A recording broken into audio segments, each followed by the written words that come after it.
Hey, welcome everyone. Today we're continuing our From Token Spend to Outcome series, where we explore how engineering leaders can move beyond measuring AI activity and start understanding what it actually produces.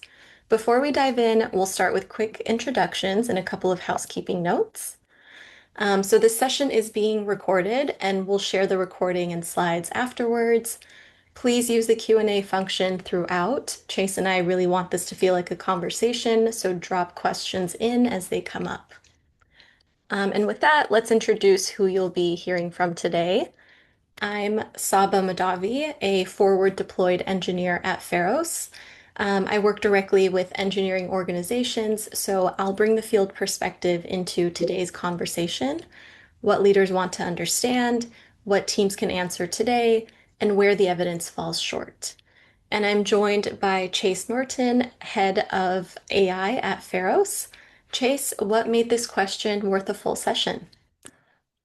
Hello, everybody. I'm Chase. Thank you, Saba. And also thank you, everyone, for joining today. I think we are at this moment with AI where, let's say, 2024 was adoption, 2025 was surprise and figuring out like the overall budget and spend and what's going on. And I think 2026 is realizing that there is something here that we must solve in terms of the AI usage, connecting it to outcomes, connecting it to impact in the company, making sure that the dollars that are being spent go to actually moving the needle in a company. And I think this is a great topic to kind of talk about, share how we're solving it here in Pharos, but also just frameworks and thoughts that you can take away to bring back into your company and just as you build to think about. So it's just a very pressing question right now as budgets are blowing up and we're trying to figure out how to align that to overall strategic initiatives in the company. Yeah, absolutely. So today we're going to focus on how an AI session enters the software delivery story, how far that evidence can take us, and what leaders can decide from it. So let's start with why that question has become so urgent now. And Chase, I think it's fair to call you an AI power user.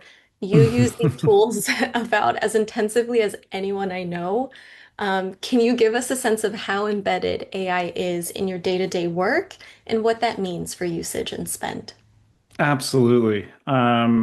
It's funny because we're all kind of we're learning this in a very non-traditional way. Normally, there is a path towards being a great engineer, a great leader, but for AI, it's something that we're kind of learning this on the fly in the moment. For myself, that is something that everything that I do is through the lens of AI.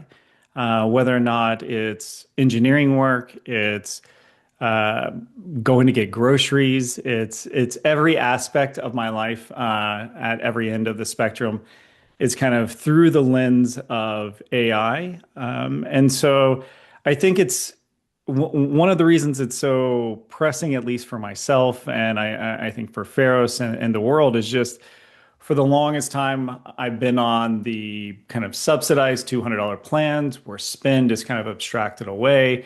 And we just get to experience the power of AI and the tooling.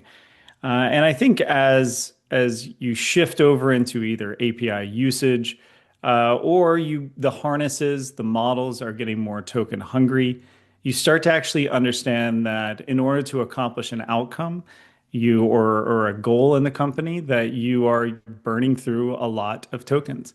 I think there was a day, so would correct me if it was somewhere in the five figures of AI spend Yeah. that was just me. And not only did I have to ask myself, like, what did I produce? But the company was also asking the same things. And I think that that message is something a lot of leaders and also engineers are asking right now. So it's embedded in every single way. Please don't take it away. But also, it is our responsibility now to say, okay, I've adopted it. What is it actually producing? Yeah, exactly. And that's exactly what I hear from engineering organizations that I work with. They can see the bills, they know what tools they've purchased, and they even know like what adoption looks like at this point. But what they can't explain as clearly is what that investment actually produced and whether it was worth it. And it's not a question of whether teams should like continue to use AI or not. It's already a part of how people work, and removing it would be very disruptive. So the question Exactly. is, how do we keep investing in it more intelligently? And I see that showing up at two different levels. Engineering teams want practical guidance. Everything with AI happens so quickly, and there's new models coming out almost every week. Yep. So people really want to understand which tools and models work best for different tasks, and how they can achieve the same or better results more efficiently. And then we have, oh, sorry, I'll let you. Yeah. No, no, no. I just like it's interesting because it's not it's models, but it's also the harnesses that kind of run these models. We are now seeing it where you have features like ultra code or you have ultra mode and codecs, where what used to be a heavy AI usage day, even just 6 months ago, was maybe you can max out at like $1,000 of spend. Um, it is now at the case that you can burn through millions and sometimes on heavy use days, billions using these ultra modes that allow for agent swarms, that allow for massive use of tokens. So it's also like the models are getting better and maybe a little bit more expensive, but also the harnesses are like more token hungry now. Yeah. It's wild. Yeah, and with everything just changing so quickly, it's truly hard to know, and everyone wants to use like the new shiny thing that comes out, which is fine Hmm. and it's fine to experiment, but it's also not sustainable kind of long term and might not be necessary to be using those higher level models for day-to-day tasks. Yep, Um, absolutely. I, yeah, I so that's kind of, oh, yeah. So I was going to say that's kind of like one side of it. And then we also see leadership is looking at this same issue from a different angle. So at the end of the day, they do need to budget and explain what the organization is receiving in return for this AI spend. And just looking at usage and spend alone does not give them enough information to actually make those decisions. hmm So now that these tools are already embedded, how do you think leaders should introduce accountability without making engineers feel like the goal is to just simply monitor usage or cut costs? yeah, I mean, at least from my side, I see it as both a bottom-up approach where engineers need to empower themselves to understand both usage, connection to outcome, and also when to dial the intelligence and effort. Again, it's something that like that intuition hasn't really been built over the past couple of years, I think in most, as we've just been adopting the latest model, the fastest model.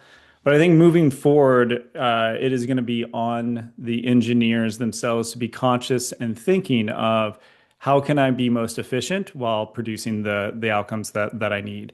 I think from leadership, it's both about having the visibility, but also thinking about, optimizing engineering AI workflows and doing that through some kind of framework, some kind of process that allows leaders to quickly execute on this and have visibility into both the outcomes connected as well as the budget that's going to be coming up. So it's kind of the responsibility falls on both sides.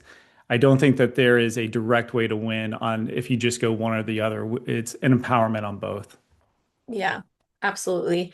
And I mean, the bill tells us like that AI was used, but it doesn't tell us what the organization actually received from it. Hmm. And the reason why that distinction matters, or yeah, let's actually take an example, or let's take a Sure. look at an example and like follow one piece of AI assisted work from the session to the result. So an AI session produced a PR. That PR was approved, merged, and deployed, and a reliability metric also improved. Can we Hmm. honestly claim that that AI session kind of resulted in that reliability metric improving, or kind of how can we actually like come to that conclusion. Sure, sure. So I think like this is where we can at least like share those that are listening. We can share kind of like a framework to think about, right? And so we have ours and Faros that we use, but really at a higher level, if there's a takeaway from here, it's kind of thinking about if I have a AI session or I have my engineers doing AI work, and how can I get that AI session, which is kind of this, it's on the external of what has commonly been ingested in like the SDLC graph and data that we normally work with like GitHub and project management tasks and tools. And so how can we begin to get this AI session ingested into our graph that we've been so used to working with, or our data set that we're used to working with, in order to tell a richer story? And so that's kind of the first thing, is just even before we connect it to a PR, which is at least the way that like we begin to connect it into that overall SDLC story. It's looking at it from the session has a lot of metadata, a lot of rich details on usage, on what it was used for, signals that it was productive or not. These can be things from commit shaws, they can be things from tool usage and agent usage. But if you ever look at the actual session data, there is so much richness there that your team can look at and say, how do we use different parts of this or different signals in here in order to connect it into something that we care about, right? And once you can connect it into your overall SELC data, then you're going to be able to then tell a richer story. So one of the things that we do, just because Claude, Codex, they have a lot of commit and branch and kind of overall engineering artifact metadata within those sessions, is we're able to then tie those as we ingest in the sessions. We then say, how do we then connect them, right? And I think we're going to talk about attribution eventually, because that becomes a huge part. So I won't spoil it here, but connect it to the PR. And once you can do that, you'll have a degree of confidence that this session was used for this work. And then once you do that, you can tie that to a larger and richer story that can deal with overall strategic initiatives and project management tools and whatnot. So, how honestly can we claim it? At this point, with the harnesses, the models, and the data that they collect, there's a very high degree of confidence that we can have that different AI sessions are connected to engineering work. But there's the nice thing is inside of those sessions is a lot of different data that you can connect in either the ways that you want, or come talk to Faros and we can also share how we're doing it. Yeah, absolutely. And yeah, I think it's important to note that, even though the PR is not the final outcome, Hmm. it's the right first link. Like that is that first kind of output, or something that's produced from that AI session that then has other downstream impacts. So the next step, so first we want to connect it to the PR, and then it's following the rest of the SDLC, which can honestly be its own battle. Sometimes there's all these different Hmm. disparate tools that engineering organizations are using. So even just being able to every single link that you can add in there is going to be one more helpful step, and it just makes you even more confident, kind of in that end goal. Absolutely. And I'm going to go just a tad bit out of engineering just so that like we connect this even at the kind of higher level. Is it is the idea of looking for the signals in the session that you can then connect to the data you care about already in your system. And so if it's, engineering artifacts, that's commonly PRs and various ways to connect it to those. But the idea here is look in there, look in the sessions and figure out what signals you can use and what you care about in order to then bring it into the overall richer story. Yeah, absolutely. Okay, so I think on that note, I mean, we've kind of touched a little bit on attribution, but let's dedicate some time to really talk through this. You've done a Hmm. lot of extensive work on the attribution model here at Faros, so can you kind of talk us through what that looks like? Yeah. So, I mean, attribution here becomes kind of the process in which you can turn an AI session into an understandable, connected outcome.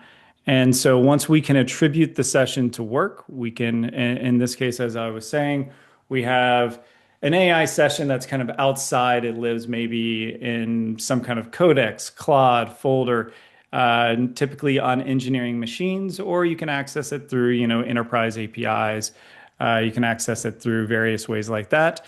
But the idea is, how can we then actually connect that to work? I've already kind of alluded to how to connect it to PRs, but the idea is connecting it to, and if you care for engineering orgs, to an engineering artifact, right? And being able to associate it with a commit to a PR, to the engineer themselves, looking at either their org chart, but being able to break down the sessions themselves into those components and then connect them into your overall data graph is the first step. After you do that, now you are inside of your typical kind of data graph, your SDLC life or story, and from there you're able to then say, how do I connect my engineering artifacts or work to what the company cares about, right? And so typically a place that where the company cares about lives in some kind of project management tool. This can be Jira, this can be linear, but wherever your company is defining the different tasks, let's say the different epics at a kind of a high level, but even at a higher level, you can group epics or you can define what you care about in terms of groups of epics that go down to tasks. And those tasks are then connected to the engineering artifacts, right? And so the story starts to become sessions to engineering artifacts to what the company, what moves the needle in the company with strategic initiatives. And that is the attribution kind of story. But how you do that can be done deterministically. So you can look for those signals that I talked about, helping your engineers to attach the engineering artifact to some kind of to the task itself. But you can also have a reasoning layer. So when there is a lack of confidence, you can also bring in an LLM in order to provide a reasoning layer to say, when there is a insufficient amount of details, can we use reasoning to increase the confidence to allow us to say that this is attributed work? Whether or not it's at the AI session to engineering artifact to strategic initiative, at whatever layer you want, there is the ability to add in that reasoning layer, which we do as well. Um, the other really interesting thing, so is like when you are able to connect the session to an engineering artifact, when you're able to do attribution, even before you get into connecting it to the strategic initiative, you can start to look at different signals from that session itself. So the actual session to engineering artifact. You can look at things like churn and was the PR reviewed multiple times? What was the velocity of merge? All these different signals let you know the overall productivity, waste, efficiency of this session, along with doing other analysis from the session itself, whether or not it's using an LLM as a judge, it's using different reasoning layers in order to say, even just this small connection, the session to engineering artifact already tells you a lot. And then, of course, when you're able to attribute that to strategic work, you can start to look at things like modeled ROI or other information that leadership and people that control the budget and whatnot care about a lot. Yeah. So a lot And there, but it's attribution is a huge part. Yeah. yeah, it's huge. And you don't necessarily need to have everything attributed like right from the start just to, be able to start understanding some of the value that you're getting from AI. Like you said, starting with those session logs, just getting that information. There's so much there. Connecting that to a Hmm. PR and then all of those additional steps. But you don't necessarily need that entire like full pipeline complete before you can start realizing the value. But I do think let's say you do have all of that full pipeline, you have things attributed. And that's actually something that we do with Pharos and something that we can show. So I'm gonna Absolutely. switch over to that and whoops, let me click here. Okay, so yeah, let's take a look at what that can actually look like in Pharos once you have that data available and we can attribute that. Yeah, yeah. I mean, I think what's great here is what we are sharing. You can come and talk to Faros, but what we're sharing here is really also just how to start to think about this connection of sessions to outcomes, optimizing the AI, engineering AI workflows, and things like that. So as we show this, understand that this is showing you just kind of like how to begin to think about it, and then you can take it further from there. But here on the homepage or on the overview page, we have first and foremost outcomes. I mean, just having that number allows you to know what are my sessions connected to for what the company cares about, right? What has it produced that is moving the needle in the company that we've defined as important? And I think there's a lot of low hanging fruit in terms of spend that we've been getting for years. So being able to know token usage and those are the common like token maxing and leaderboards and whatnot. But this is the key thing is like now logging in and being able to say, okay, in the past 4 weeks, my engineers have connected or have their AI sessions produced over 1,000 outcomes for what we care about. Super powerful, right? Broken down by the number of outcomes per member. And then one of the things that I love is like the cost per outcome, right? And so $38 per outcome. It takes $38 of AI spend in order to produce an outcome in the company. That astonishing number that you can then, if you want, you can compare it to human outcome or just realize that that is a number to look at. And as it changes, are we going up or down per outcome? As new models come out, is it increasing our cost per outcome? Just these two boxes alone allow you to begin to understand the AI spend in a way that you can understand the connection to outcome. And so, as we kind of look here, we can break down. You can look at it by which of my model providers, right? So, Claude Code versus Codex. Which ones are more efficient at producing those outcomes? And we can define efficiency in a couple different ways. For now, I'm just using it in terms of cost per outcome. Which ones are able to produce outcomes that are at a lower cost? And so we see here, as we go from Opus or from Sonnet to Opus to looking at Haiku and then in Codex, they all have different impacts on efficiency. And I think that that's super interesting to look at, especially as we want to have different model providers for different model needs. Yeah, and being able to see this all in one place is extremely valuable for teams because I mean, most organizations are using multiple different AI tools, and at some point they may even want to consolidate. So just being able to understand how the different tools are working for them, which models are working best, and having that view across all these different tools is extremely helpful. I think it's also like, yeah, absolutely. And as we start to actually tie these sessions to outcomes, you can imagine a world in which like now we know what model was used, we know what it produced, we know the harness that was used. And so even like with this story, the connected story, we can start to actually do like what if scenarios even. And so as we talk about like different model providers, you can start to think about like what if I rolled it back and I tried this with a different harness and I tried this with a different model.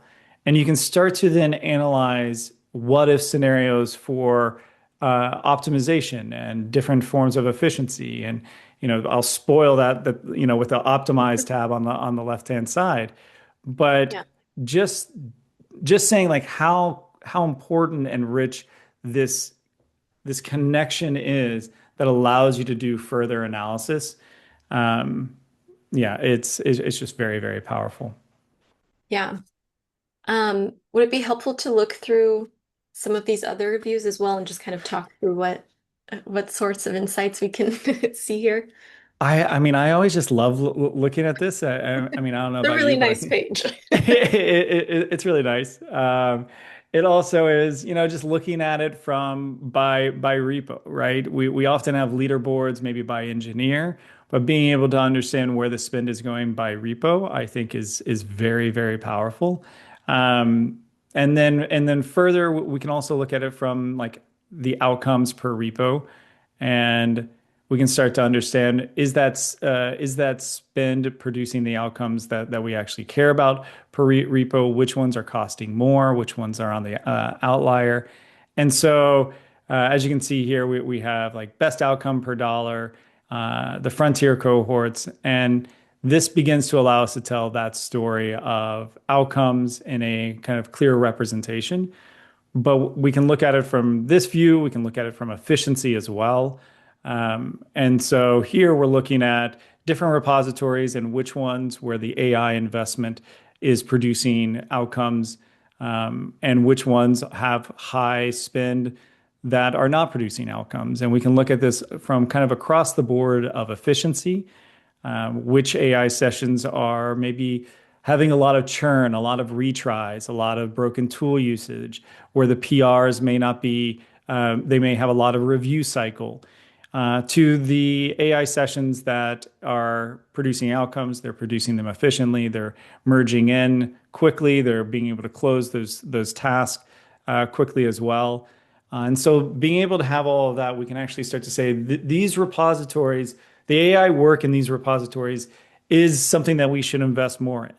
Or if there was something in like the cutback, these are the areas that I need to talk to my team and understand like why are these less efficient? What is going on here?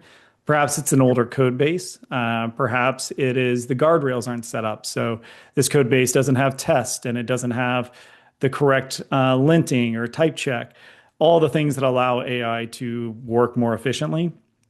So, what is the reason there? This view can immediately let you know where to invest, where to pull back. Um, and again, something that feels so simple, but also so powerful the moment that it's in front of you. Yeah, absolutely. This is an extremely helpful view because, yeah, essentially right now it's you truly don't know. Like, if this is go if this spend or this like AI usage is being used towards something that is producing the outcomes that we want for the organization or for the company, and whether there are some improvements we should be making. And so these few screens that we touched on already give so much that teams can work with. And it's interesting. I think I like alluded to this or said this earlier, but it really is like I believe the future of AI engineering, the onus and I don't want to say burden, but responsibility is going to be on the engineers to understand that they need to be producing at an efficient usage, an efficient way. And so all of this is to say that where we are at right now is about education, visibility, then being able to optimize on that, being able to govern based on that, and help at this point, right? And so lift from bottom up, have visibility from top down, and I think that to me is just there was a keyboard, or I don't even want to call it a keyboard, but that OpenAI collaborated with. And on this new device that allows you to interact with AI, there is a knob that allows you to adjust your intelligence level up and down and effort Mhm. level up and down, a bit more dynamically than we have right now. And I think that's kind of like foreshadowing for what we're going to be doing, where we have to think about do I really need Sol Ultra? Could I go to Terra? Could I use Luna? Can I dial things down in order to get the best outcome for my current spend? All of this is going to become critical. Yeah, absolutely. Great. Thank you for walking us through this, Chase. So let's Yeah. come back to four questions that any team can use. regardless of where they kind of are with their attribution and all of that. Um, so let's start with intent. So what was the work supposed to change? Then ask what AI produced and whether it was accepted, shipped, or used. Look at what changed afterward and how strong the connection is. And finally, decide what the evidence supports now and what new evidence would change that decision. So the goal is not to have perfect attribution before you act. The goal is really to be able to come to a decision that you can defend, whether that's expanding a workflow, adding in more guardrails, or investigating a gap. So these are just a few questions that any team or organization can use, whether or not that evidence trail is complete yet. And Chase, when teams look at these four questions, which one do you think deserves a little bit more attention than it usually gets? They all do, but I would say top of mind to me and the one that we are I'm most focused on is what did AI produce? Was it accepted, shipped, or used? It's it is something that as your engineering org grows, understanding this becomes harder without the kind of visibility that we've shown here. And so I think it is understanding what the AI produced. Was it accepted? Did it have impact? This is the story of kind of connecting sessions to outcome, optimizing the engineering AI engineering workflow. That would be mine. I'm curious about like which one would you be is most interesting for you? Yeah, I think I actually agree with that because yeah, I think just understanding what was shipped and how it was used, like that's just a critical part of this. So yeah, not to, I don't want to jump on the bandwagon, but I do agree that that is a Yeah, question that's top of mind. I think also like looking at four.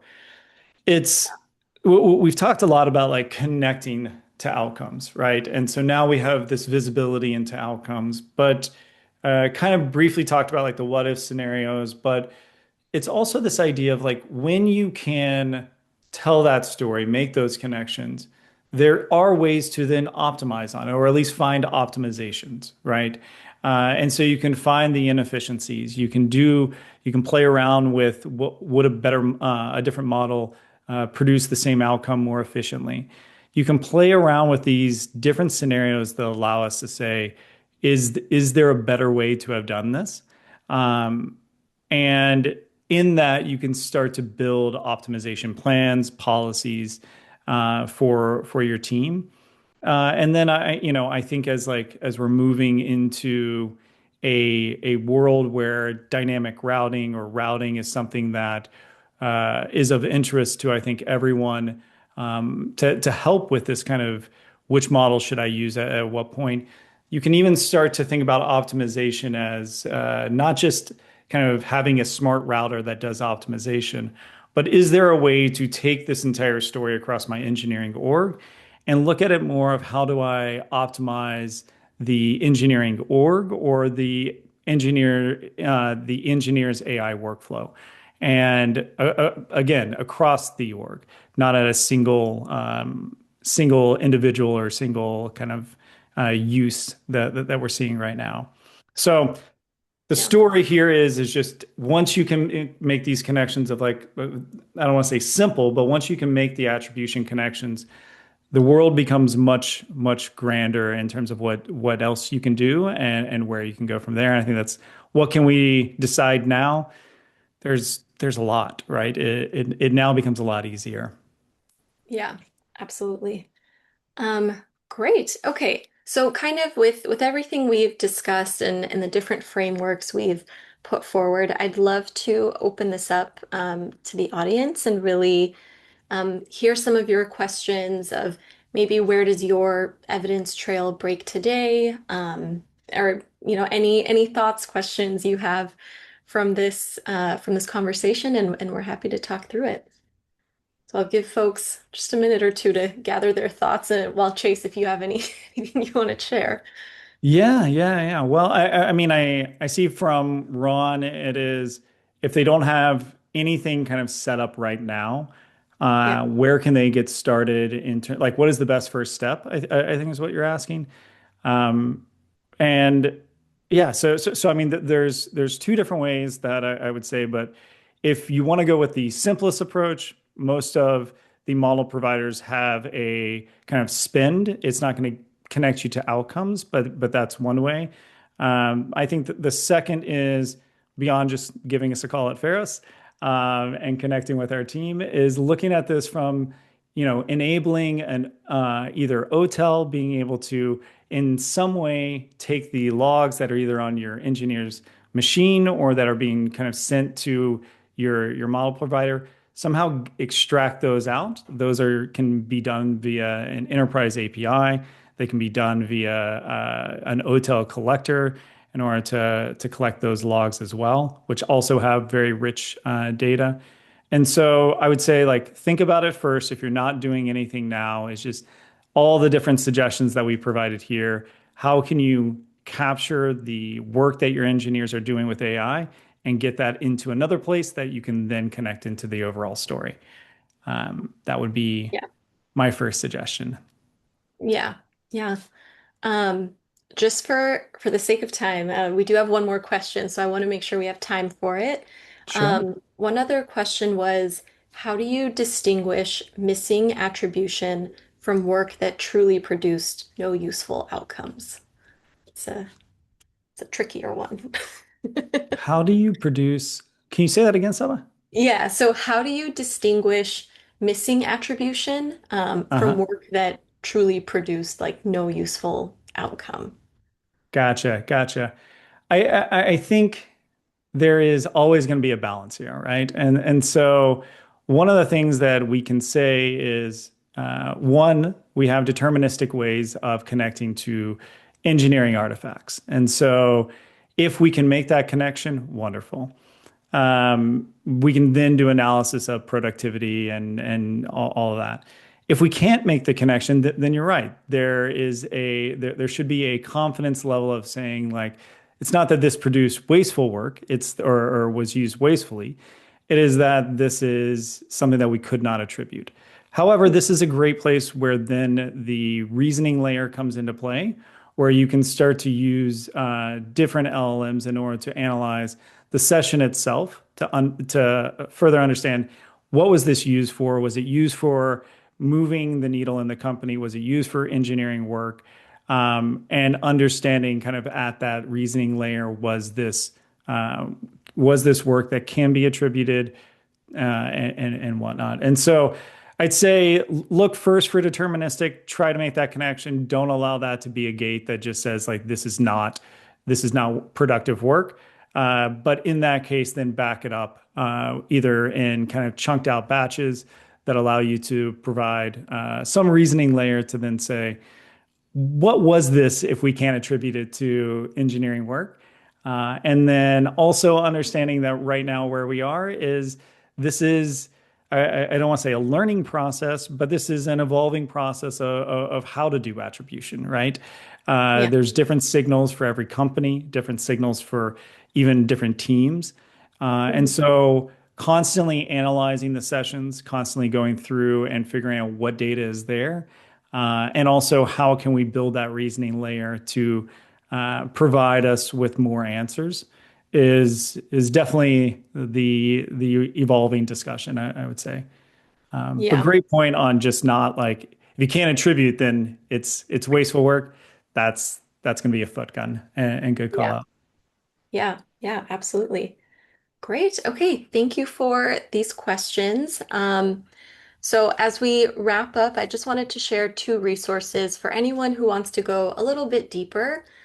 We have the Acceleration Whiplash report that looks at what is changing across AI engineering, and the Field Guide to Token Efficiency, which goes deeper on productive work inside the session. So today's discussion really continued the story of what happens after the session. So we observe the work, connect it to the SDLC, and decide what the evidence supports. Um, and actually, one more event I'd like to share with you all is we do have an upcoming tech talk that will be presented by Chase, who you all met today. Chase, can you tell us a little bit about this talk? Yeah, I mean, it goes into that last part I was kind of mentioning, which is once you can find optimizations, there is ways to look at really optimizing the overall engineer AI workflow at a level that is beyond just smart routing. Smart routing right now, per engineer, sometimes per call, decides on which model to use. However, that is not something that is going to, in the end, make move the needle for the company itself. And there are ways in which we can improve on that. And so, don't want to give too much away, but just as we move forward, it is about the system that allows for, let's say, overall optimization and not just the singular smart router that kind of is being reached at today. So we'll get into that more August 26th. Please join and love to kind of dive deeper into that. Awesome. Great. That sounds super exciting. Um, all right. So that's kind of everything we wanted to talk through today, or at least start to talk through. There's so much more to touch on. But we really appreciate you all taking the time to join and be a part of this conversation. And I think just some closing thoughts. You don't necessarily need perfect attribution to make a better decision with how you're using AI. There are kind of some ways that you can get started. Chase has mentioned just first is starting with those AI sessions, connecting to those logs. Then we can connect that to a PR as a first step, and then all those additional steps. So there's so much that you can do just to get started. Um, and again, you don't need to have everything perfectly attributed and have the full pipeline all figured out to really be able to understand how AI is changing how we work and the outcomes that we're seeing from that. Chase, any closing thoughts from you? The biggest thing I would say is start now. Get ahead of this because the budgets will blow up very quickly. And also, the most important thing is we have such a powerful tool that we want to understand how to connect this to what we care about in the company, right? And so we want to be able to empower our engineers, empower our people, while also moving at the speed of thought and moving at the speed that these tools deserve and today deserves. And so start now, start understanding how to connect is probably my biggest last Yeah. thing. And again, just if you have any questions at all, we are here to help. We are here to provide that guidance, that first conversation, those first steps, if any of this interests you at all. Yeah, Yeah, absolutely. Okay. Thank you, everyone. Thank you for joining us and for the thoughtful conversation. And Chase, thank you so much for just talking us through a lot of what you've done at Faros and just different learning. So we really appreciate that. absolutely. Thank you, Saba, and thank you everybody for joining.